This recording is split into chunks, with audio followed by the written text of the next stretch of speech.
श्रावण मास शुक्ल पक्ष पुत्रदा एकादशी का व्रत महात्म्य। युधिष्ठिर ने पूछा, मधुसूदन, श्रावण के शुक्ल पक्ष में किस नाम की एकादशी होती है? कृपया करके मेरे सामने उसका वर्णन कीजिए। भगवान श्री कृष्ण बोले, राजन, प्राचीन काल की बात है।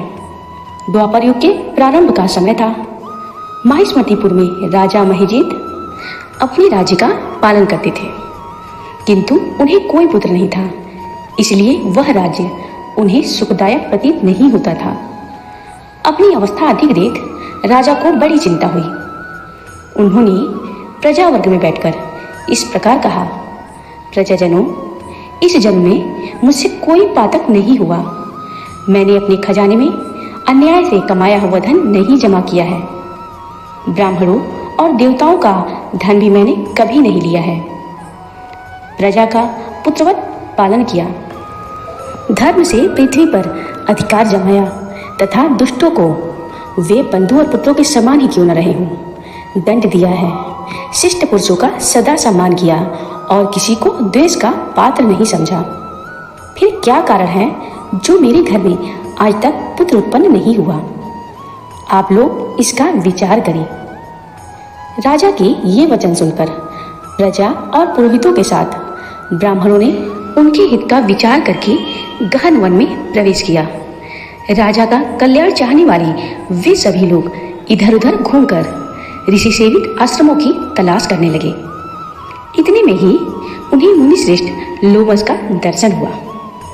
लोमस जी धर्म के तत्वज्ञ, संपूर्ण शास्त्रों के विशिष्ट विद्वान, दीर्घायु और महात्मा हैं। उनका शरीर लोम से भरा हुआ है। वे ब्रह्मा जी के समान तेजस्वी हैं।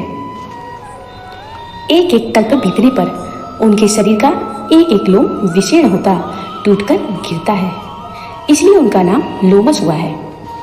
वे महामुनि तीनों कालों की बातें जानते हैं। उन्हें देखकर सब लोगों को बड़ा हर्ष हुआ। उन्हें निकट आया देख लोमस जी ने पूछा, तुम सब लोग किस लिए यहाँ आए हो? अपने आगमन का कारण बताओ। तुम लोगों के लिए जो हितकर होगा उसे मैं अवश्य करूँगा। इतना सुनकर प्रजाओं ने कहा, ब्राह्मण, इस समय महिजीत नाम वाले जो राजा हैं उन्हें कोई पुत्र नहीं है। हम लोग उन्हीं की प्रजा है, जिनका उन्होंने पुत्र की भांति पालन किया है।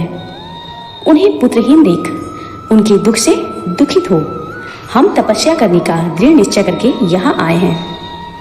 द्विजोत्तम, राजा के भाग्य से इस समय हमें आपका दर्शन मिल गया है। महापुरुषों के दर्शन से ही मनुष्यों के सब कार्य सिद्ध हो जाते हैं। मुने, अब हमें उस उपाय का उपदेश कीजिए जिससे राजा को पुत्र की प्राप्ति हो। उनकी बात सुनकर महर्षि लोमस 2 घड़ी तक ध्यान मग्न हो गए। तत्पश्चात राजा के प्राचीन जन्म का वृत्तांत जानकर उन्होंने कहा, प्रजावृंद सुनो, राजा महिजीत पूर्व जन्म में मनुष्यों को चूसने वाला धनहीन वैश्य था। वह वैसे गांव-गांव घूमकर व्यापार किया करता था। एक दिन जेठ के शुक्ल पक्ष में 10वीं तिथि को जब दोपहर का सूर्य तप रहा था, वह गांव की सीमा में एक जलाशय पर पहुंचा। पानी से भरी हुई बावली देखकर वैश्य ने वहां जल पीने का विचार किया। इतने में ही वहां बछड़े के साथ एक गौ भी आ पहुंची। वह प्यास से व्याकुल और ताप से पीड़ित थी, अतः वह बावली में जाकर जल पीने लगी। वैश्य ने पानी पीती हुई गाय को हाकर दूर हटा दिया और स्वयं पानी पिया। उसी पाप कर्म के कारण राजा इस समय पुत्रहीन हुए हैं। किसी जन्म के पुण्य से इन्हें अकंटक राज्य की प्राप्ति हुई है।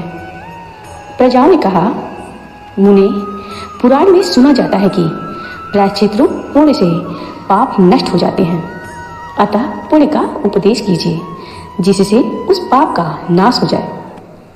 लोमस जी बोले, प्रजाजनों, श्रावण मास के शुक्ल पक्ष में जो एकादशी होती है वह पुत्रदा के नाम से विख्यात है।